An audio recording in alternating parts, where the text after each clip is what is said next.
Hi friends, வணக்கம். என் பேர் Abhi. Welcome to Indian recipes Tamil. நிறைய ஃப்ரெண்ட்ஸ் வந்து கமெண்ட்ல மதர்ஸ் டேக்காக கேக் அப்லோட் பண்ண சொல்லி கேட்டிருந்தீங்க. உங்களுக்காகவே இந்த ஸ்பெஷலான ரெசிபி. நாளைக்கு மதர்ஸ் டேக்கு இந்த கேக்கை செஞ்சு அசத்துங்க. இது ரொம்ப ஈஸியான ஒரு கேக் ரெசிபி. இதை நீங்கள் மதர்ஸ் டேக்கு மட்டும் இல்லை, அனிவர்சரி, பர்த்டே இந்த மாதிரி எந்த விதமான ஃபங்க்ஷனுக்கும் நீங்கள் இதை ப்ரிப்பேர் பண்ணலாம். இது வந்து ரொம்ப சிம்பிளான ஒரு கேக் ரெசிபி. இதில் நம்ம முட்டை, தயிர் இந்த மாதிரி எந்த ஒரு பொருளுமே யூஸ் பண்ணலை. இது பார்க்குறதுக்கு எவ்வளோ ஸ்பஞ்சியாக எவ்வளோ சாஃப்டாக இருக்குல்ல. முக்கியமாக இது நம்ம அவனில் பண்ணலை.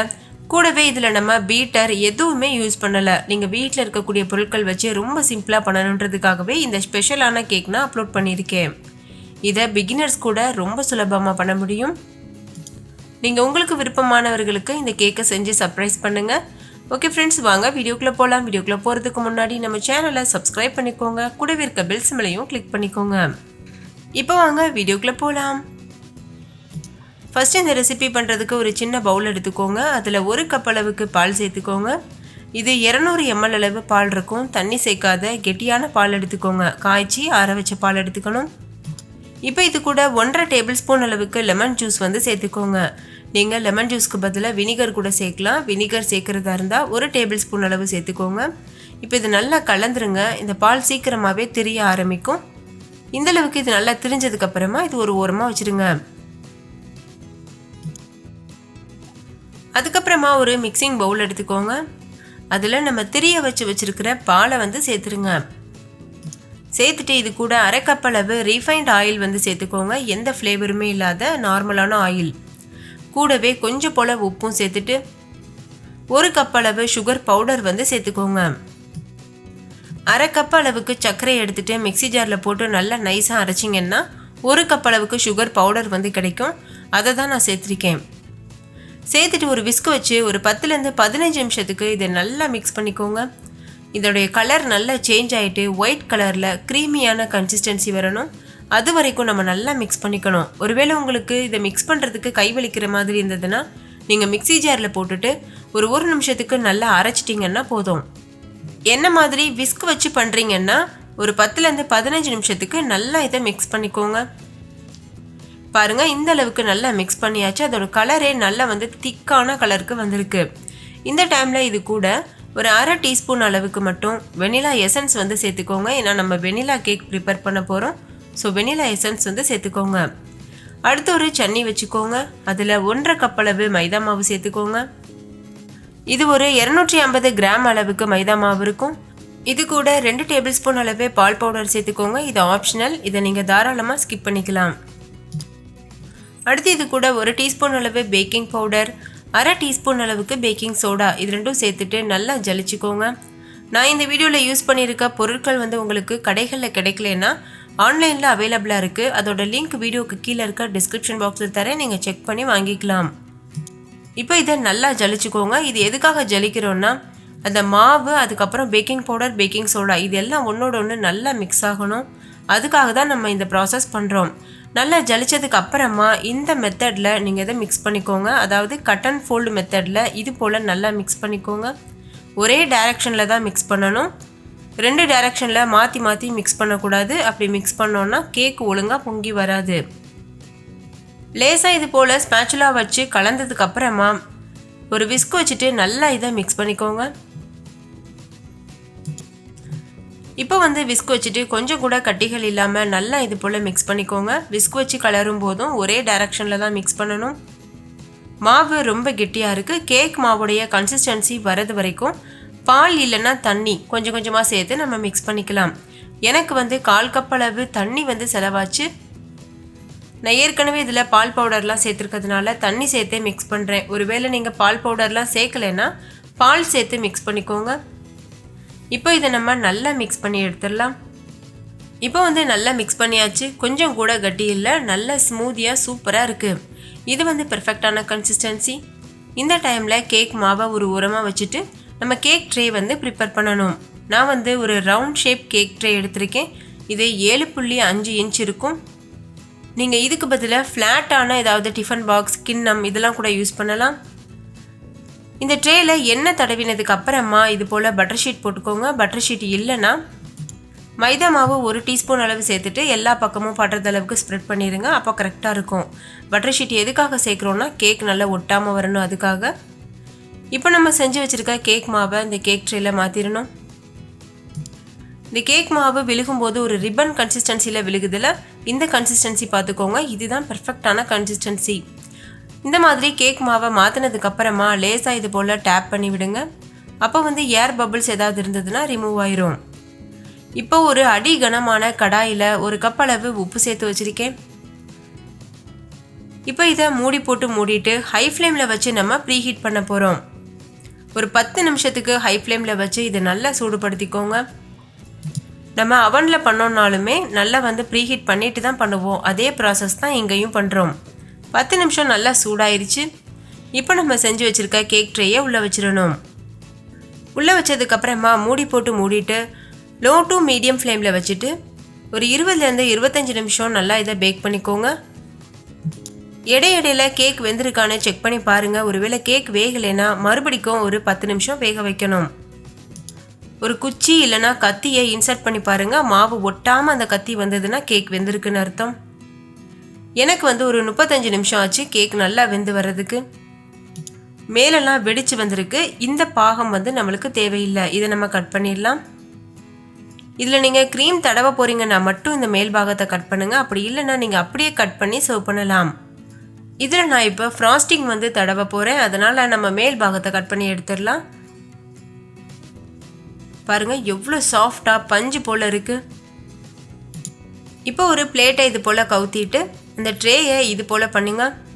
அதுக்கப்புறமா கொஞ்சமாக டேப் பண்ணிவிட்டு ட்ரேயை தூக்குனீங்கன்னா கேக் வந்து சுலபமாக டிமோல்ட் ஆயிரும். நல்ல பஞ்சு போல் கேக் சூப்பராக தயாராகிருச்சு. இதில் நம்ம முட்டை தயிர்லாம் சேர்க்கவே இல்லை. வீட்டில் இருக்க பொருள் வச்சு பண்ணியிருக்கோன்னு யாருமே நம்ப மாட்டாங்க. கடையில் வாங்கின மாதிரி அவ்வளோ சாஃப்டாக இருக்கும். இப்போ நான் சொன்னது போல் இதில் நான் ஃப்ராஸ்டிங் அப்ளை பண்ண போகிறேன். அதனால் 2 பாகமாக இதை கட் பண்ணி எடுத்துக்கலாம்.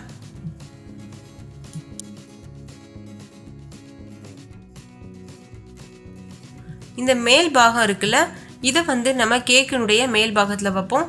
கீழே இருக்கக்கூடிய இந்த 2வது லேயரை வந்து ஃபர்ஸ்ட் லேயராக நம்ம வைப்போம். இப்போ வந்து ஒரு பிளேட்டை நான் கவிழ்த்தி வச்சுருக்கேன். அதுக்கு மேலே ஃபர்ஸ்ட் லேயர் கேக் வந்து வச்சுட்டேன். இப்போ நம்ம இதில் சாக்லேட் ஃப்ராஸ்டிங் வந்து அப்ளை பண்ண போகிறோம். இந்த சாக்லேட் ஃப்ராஸ்டிங் எப்படி ப்ரிப்பேர் பண்ணுறதுன்னு சொல்லி நான் நேற்று தான் வீடியோ அப்லோட் பண்ணியிருக்கேன். நீங்கள் நம்ம சேனலில் போய் செக் பண்ணி பார்க்கலாம். இல்லைனா வீடியோக்கு கீழே இருக்க டிஸ்கிரிப்ஷன் பாக்ஸில் லிங்க் தரேன், நீங்கள் செக் பண்ணி பாருங்கள். இது செய்கிறது 5 நிமிஷம் தான் ஆகும். இது வீட்டில் இருக்க பொருள் வச்சு ரொம்பவே சுலபமாக பண்ணிடலாம். நீங்கள் இதுக்கு பதிலாக கடையில் வைக்கக்கூடிய சாக்லேட் ஃப்ராஸ்டிங் கூட அப்ளை பண்ணலாம். இல்லை சாக்லேட் ஸ்ப்ரெட்டு கூட வாங்கி நீங்கள் அப்ளை பண்ணலாம். ஸோ இப்போ நம்ம இதை இந்த மாதிரி நல்ல ஒரு லேயராக அப்ளை பண்ணிடணும். திக் லேயராக அப்ளை பண்ணணும். நான் வந்து கேக்கை மாய்ஸ்ட் பண்ணுறதுக்கு சுகர் சிரப் எதுவுமே அப்ளை பண்ணலை. ஒருவேளை உங்களுக்கு இன்னும் கேக் நல்லா மாய்ஸ்டாக நல்லா வந்து ஜூஸியாக இருக்குன்னு நினச்சிங்கன்னா 1 டேபிள் ஸ்பூன் அளவு சர்க்கரை, 1 டேபிள் ஸ்பூன் அளவுக்கு தண்ணி, இது 2த்தையும் நல்லா மிக்ஸ் பண்ணி பாயில் பண்ணி எடுத்துக்கோங்க. அதுக்கப்புறமா அதை வந்து நம்ம இந்த ஸ்பஞ்ச் கேக் இருக்குல்ல, அதில் நல்லா அப்ளை பண்ணிவிட்டு அதுக்கப்புறமா நம்ம இந்த ஃப்ராஸ்டிங்கை அப்ளை பண்ணலாம். அப்படி இல்லைன்னா நீங்கள் சிம்பிளாக இது போல் கூட பண்ணலாம். இப்போ 2வது லேயர் கேக் வச்சாச்சு. இப்போ முழுமையாகவே நம்ம இந்த கேக் ஃப்ராஸ்டிங் வச்சு நல்லா வந்து கேக்கை ஃபுல்லாகவே கவர் பண்ண போகிறோம். இந்த கேக் ஃப்ராஸ்டிங் ரொம்பவே டேஸ்ட்டாக இருக்கும். நல்ல ஒரு சாக்கோ ஸ்ப்ரெட்லாம் நம்ம வாங்குவோம்ல கடையிலேருந்து, அந்த மாதிரி ஒரு டேஸ்ட்டில் இருக்கும். சின்ன குழந்தைங்கள்லேருந்து பெரியவங்க வரைக்கும் விரும்பி கேட்டு வாங்கி சாப்பிடுவாங்க. அவ்வளோ சுவையாக இருக்கும். ஸோ நீங்கள் போய்ட்டு செக் பண்ணி பாருங்கள்.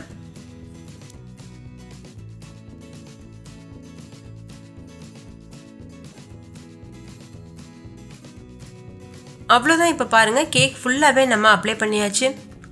இது நல்லா அப்ளை பண்ணதுக்கப்புறமா ஃப்ரிட்ஜில் ஒரு 15 நிமிஷம் இதை வச்சுருங்க.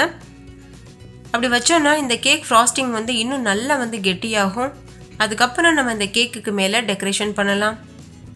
அடுத்து நம்ம ஒயிட் க்ரீம் வந்து ப்ரிப்பேர் பண்ண போகிறோம். இது எதுக்காக பண்ணுறோன்னா கேக் மேலே மதர்ஸ் டேக்காக நம்ம ஹாப்பி மதர்ஸ் டேன்னு எழுதுவோம்ல, அது எழுதுறதுக்காக இந்த க்ரீம் பண்ணுறோம். ஃபஸ்ட்டு இந்த க்ரீம் பண்ணுறதுக்கு ஒரு சின்ன பேன் எடுத்துக்கோங்க. அதில் 1/2 கப் அளவுக்கு சர்க்கரை சேர்த்துக்கோங்க. இது 100 கிராம் அளவு சர்க்கரை இருக்கும். அதுக்கப்புறமா இது கூட 1/2 கப் அளவுக்கு ஃப்ரெஷ் க்ரீம் அல்லது நீங்கள் மில்க் கூட சேர்த்துக்கிறலாம். காய்ச்சி ஆற வச்ச பால் கூட சேர்த்துக்கிறலாம். ஃப்ரெஷ் க்ரீம் இல்லைனா மில்க், இது 2த்தில் ஏதாவது ஒன்று சேர்த்துக்கோங்க. 1/2 கப் அளவு சேர்த்துக்கோங்க. இது 100 ml அளவு இருக்கும். அடுத்து இது கூட ஒரு டேபிள் ஸ்பூன் அளவு கார்ன்ஃப்ளவர் மாவு சேர்த்துக்கோங்க. சேர்த்துட்டு கட்டிப்படாமல் நல்லா இதை மிக்ஸ் பண்ணிக்கோங்க. இப்போ வரைக்கும் நம்ம இதை அடுப்பில் வைக்கல. இது நல்லா மிக்ஸ் பண்ணதுக்கு அப்புறமா நம்ம இதை ஸ்டவ்வில் வைப்போம். இப்போ கொஞ்சம் கூட கட்டிகள் இல்லாமல் கரைச்சாச்சு. இப்போ இதை ஸ்டவ்வில் வச்சுட்டு ஹை ஃப்ளேமில் வச்சு ஒரு 2 நிமிஷத்துக்கு இது நல்லா கைவிடாமல் கலந்துட்டே இருங்க. நம்ம இதில் கார்ன்ஃப்ளவர் மாவு சேர்த்துருக்கிறதுனால கெட்டியான க்ரீமி கன்சிஸ்டன்சிக்கு வந்துடும். இப்போ பாருங்கள், இது ஒரு 2 நிமிஷத்துலேயே நல்லா கெட்டியாயிருச்சு. ஒரு க்ரீமியான அல்வா டெக்ஸ்சருக்கு வந்திருக்கு. இந்த டைமில் நம்ம ஸ்டவ் ஆஃப் பண்ணிவிட்டு இதை முழுமையாக ஆற வைக்கணும். இது ஆறும்போது இன்னுமே நல்லா கெட்டியாகும். அதனால் இந்த கன்சிஸ்டன்சி இருக்கும்போதே ஆஃப் பண்ணிடுங்க. இப்போ பாருங்கள், இது நல்லா ஆறிடுச்சு. ஆறுனதுக்கப்புறமா நல்லா கெட்டியாயிருக்கு. இப்போ இதை ஒரு மிக்சி ஜாரில் போட்டுட்டு நல்லா நைஸாக அரைச்சிக்கோங்க. ஆறுனதுக்கப்புறமா தான் மிக்சி ஜாரில் போட்டு அரைக்கணும். கொஞ்சம் போல் வெனிலா எசன்ஸ் வந்து சேர்த்துக்கோங்க ஃப்ளேவருக்காக. இப்போ இது நல்லா நைஸாக அரைச்சாச்சு. அரைச்சதுக்கப்புறமா இது கொஞ்சம் கெட்டியாக இருக்கும். அதனால் பால் பவுடர் வந்து சேர்த்துக்கோங்க. ஒரு 2 டேபிள் ஸ்பூன் அளவு பால் பவுடர் சேர்த்துட்டு நல்லா அரைச்சிக்கோங்க. அதுக்கப்புறமாவும் உங்களுக்கு தண்ணியாக இருக்க மாதிரி இருந்ததுன்னா சுகர் பவுடர் இருக்குல்ல, அது தேவையான அளவு போட்டு நல்லா மிக்ஸ் பண்ணிக்கலாம். எந்த அளவுக்கு உங்களுக்கு கன்சிஸ்டன்சி வேணுமோ அந்த அளவுக்கு நீங்கள் மிக்ஸ் பண்ணிக்கலாம். இப்போ இதை ஃப்ரிட்ஜில் ஒரு 15 நிமிஷம் வச்சுருங்க. அப்போ இது நல்லா செட் ஆயிரும். செட் ஆனதுக்கு அப்புறமா இது போல் ஒரு பைப்பிங் பேக்கில் வந்து போட்டுக்கோங்க. உங்ககிட்ட பைப்பிங் பேக் இல்லைன்னா நீங்கள் பால் கவர் கூட யூஸ் பண்ணலாம். இந்த மாதிரி போட்டதுக்கப்புறமா இந்த முனையை மட்டும் கொஞ்சமாக கட் பண்ணிவிட்டு அதுக்கப்புறமா நம்ம பேர் எழுதுறதுக்கு இதை யூஸ் பண்ணலாம். இப்போ நான் ஒரு பிளேட்டில் உங்களுக்கு நான் எழுதி காமிக்கிறேன் பாருங்கள். இது மாதிரி ஃபஸ்ட்டு நீங்கள் ஒரு பிளேட்டில் எழுதி பழகிக்கோங்க. அதுக்கப்புறமா நீங்கள் டைரெக்டாக கேக்கில் எழுதலாம். அப்போ உங்களுக்கு ஈஸியாக இருக்கும். இது எழுதுறது ரொம்ப ரொம்ப ஈஸி. ஃபஸ்ட்டு பார்க்குறதுக்கு உங்களுக்கு கஷ்டமாக தெரியும், ஆனால் ரொம்ப ஈஸியாக இருக்கும். ரொம்ப சின்னதாக தான் அந்த முனையை கட் பண்ணணும். அப்போ தான் இது போல் ஒல்லியான எழுத்துக்கள் கிடைக்கும். இதில் நம்ம எழுதுறது மட்டும் இல்லை, ஹார்ட் இது மாதிரியான சிம்பிள்ஸ் கூட வரையலாம். இப்போ நம்ம எழுதி பழகினதுக்கு அப்புறமா கேக் மேலே எழுதலாம். நான் வந்து இதை மதர்ஸ் டேக்காக ப்ரிப்பேர் பண்ணி காமிக்கிறேன். அதனால் ஹாப்பி மதர்ஸ் டேன்னு எழுதுகிறேன்.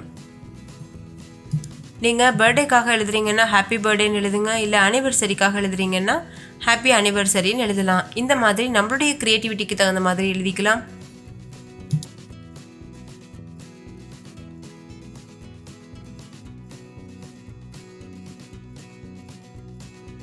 இப்போ நம்ம எழுதியாச்சு. அதுக்கப்புறமா டெக்கரேஷனுக்காக ஜெம்ஸ் சாக்லேட் இருக்குல்ல, அது வச்சு அலங்காரம் பண்ணுறேன்.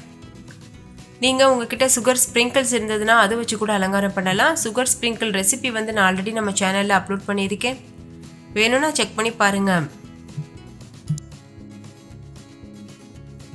அவ்வளோதான், நம்மளோட மதர்ஸ் டே கேக் சூப்பராக தயாராகிருச்சு. நீங்களே பார்த்தீங்கல்ல எவ்வளோ சிம்பிளாக வீட்டில் இருக்க பொருள் வச்சு நம்ம பண்ணியாச்சு. கண்டிப்பாக நீங்கள் இதை ட்ரை பண்ணி பாருங்கள். உங்கள் எல்லாருக்குமே ரொம்ப பிடிக்கும். வீட்டில் இருக்கவங்களாம் என்ஜாய் பண்ணி சாப்பிடுவாங்க. ட்ரை பண்ணி பார்த்துட்டு உங்கள் எக்ஸ்பீரியன்ஸ் எப்படி இருந்ததுன்னு கமெண்ட்லேயும் கூட ஷேர் பண்ண மறந்துடாதீங்க. இப்போ நம்ம இந்த கேக்கை கட் பண்ணலாம். நீங்களே பாருங்கள் எவ்வளோ சாஃப்டாக உள்ளே இறங்குது. சாப்பிட்றதுக்கும் ரொம்ப ரொம்ப சுவையாக இருந்தது. நல்ல பஞ்சு போல் அந்த சாக்லேட் ஃப்ளேவரோட ரொம்பவே அருமையாக இருந்துச்சு. வாவ், பார்க்குறதுக்கே ரொம்ப அழகாக இருக்குல்ல. ஸோ ஃப்ரெண்ட்ஸ், நீங்கள் ட்ரை பண்ணி பாருங்கள். இன்னொரு சூப்பரான ரெசிபியோட நான் உங்களை சந்திக்கிறேன். அதுக்கு முன்னாடி நம்ம சேனல் இந்தியன் ரெசிபிஸ் தமிழை சப்ஸ்கிரைப் பண்ணிக்கோங்க. கூடவே இருக்க பெல் சிம்லையும் கிளிக் பண்ணுங்கள். அப்போ தான் நான் தினம் அப்லோட் பண்ணுற புது புது ரெசிபிஸை நீங்கள் மிஸ் பண்ணாமல் பார்க்க முடியும். தேங்க்யூ, பாய்.